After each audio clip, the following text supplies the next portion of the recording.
Hey everybody, it's Carolyn. I'm thinking about a couple of things. I wanted to just lay them out really quickly and see if you have any experience with this. I'm starting to run surname studies on, well, a lot of different names for a lot of different reasons. But basically, it's to enhance the research that I'm doing or to give myself extra avenues to investigate certain kinds of things.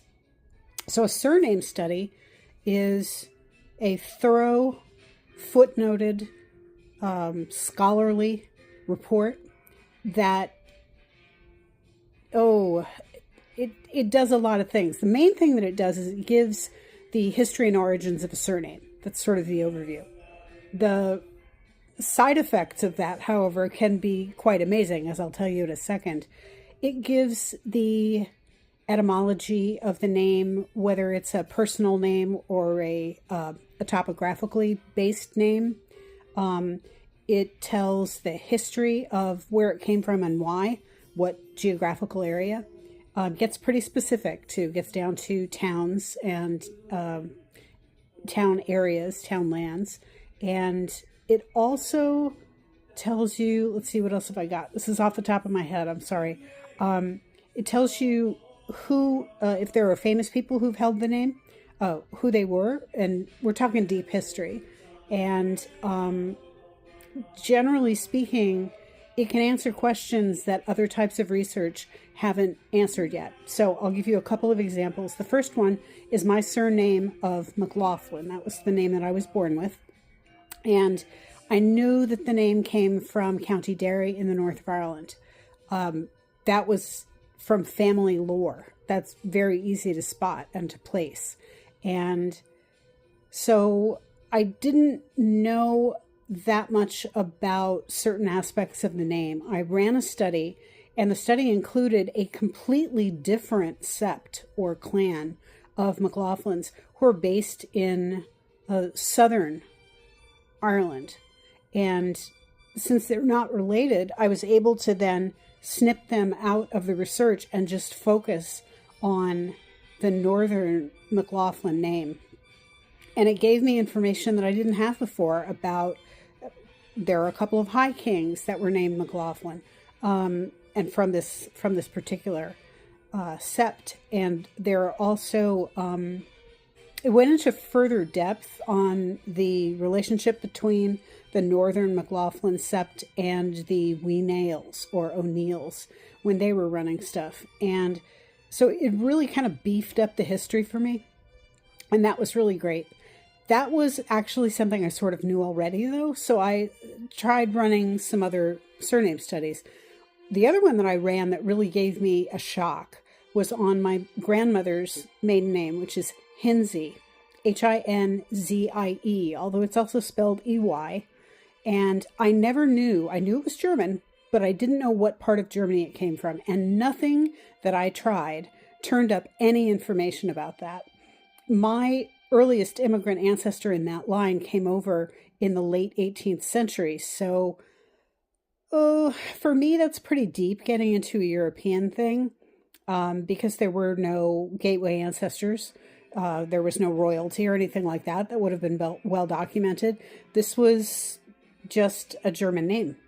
So I ran a study, and what it found was the actual geographical heart of where that name came from. It came from the northeast of Germany, right next to what is now the Netherlands. I had no idea. I was given to believe that it was a Bavarian name. It's a totally different part of Germany. So that was not it. What it helps me do then is to home in on that particular location and do a historical information study and ask questions like what was happening there that might have caused people to emigrate in the 1780s and 1790s, and other questions like that that could really fill in a lot of space. It also gave me a lot of cognates, a lot of similar last names and ways that they were spelled. And that's helpful because there aren't that many Hinzies in the United States. And it turns out that it's one of a bunch of ways of interpreting a sort of a core last name. There are other spellings out there.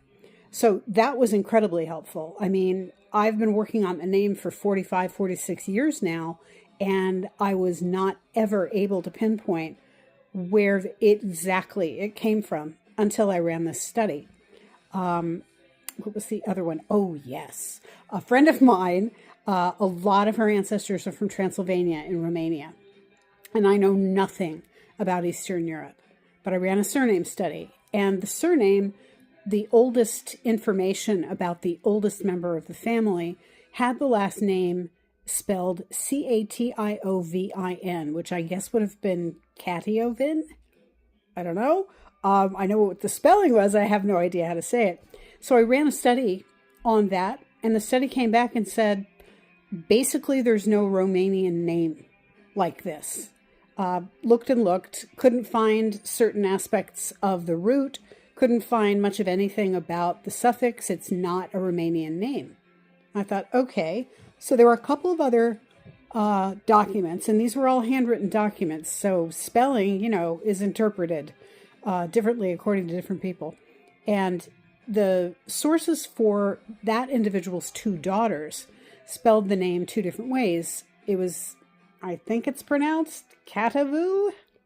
Yikes, I don't really know. Cataveu. And also it's spelled Cataveiu.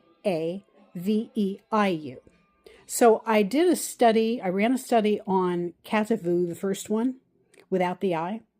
And it said, now this is an absolutely Romanian name. It's based on a location, and the name of the location has the I in it.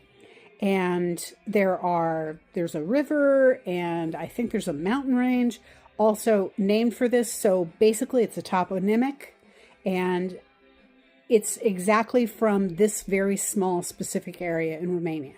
It said it's not a common name, and it just gave me all this information. And I kind of think the core piece of information is the actual spelling of the name, or spellings, the acceptable spellings. There is no such name as Catiovin from that part of the world. I don't know that there is anywhere. So that not only cleaned up the name of the oldest ancestor in that line, but it also explained the particulars of the name, of its geography, of the topographic base for that name.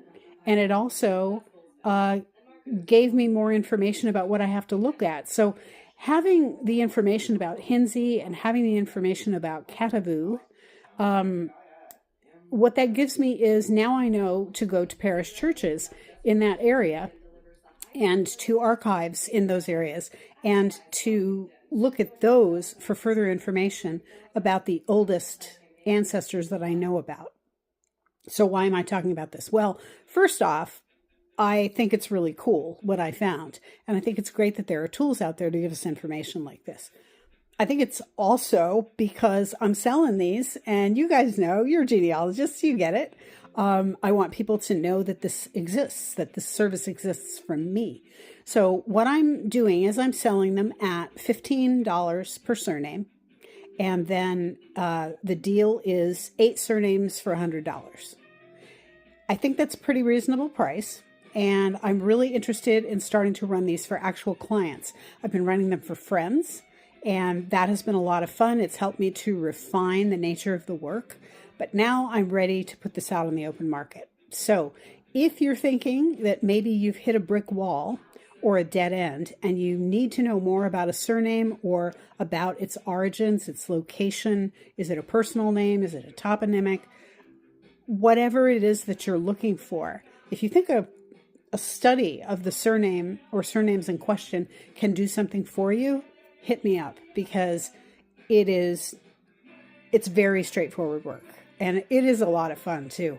Another thing that I've been running, although I am not necessarily ready to sell this service yet, is I've been running historical studies. One I did was on, as it turns out, my hometown. I ended up growing up in a town that 10 ancestral families founded, which is pretty shocking because my parents are not from that area at all, but that's the way it worked out. So that's Huntington, New York.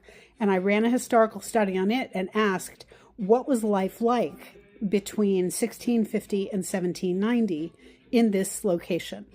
And it gave me studies of all different kinds of conflicts that were going on, what life was like there during the Revolutionary War, relations between the Matinecock Indians and Dutch and English colonizers, the presence of the Quaker Church, which is something that I really did not know about, even growing up there.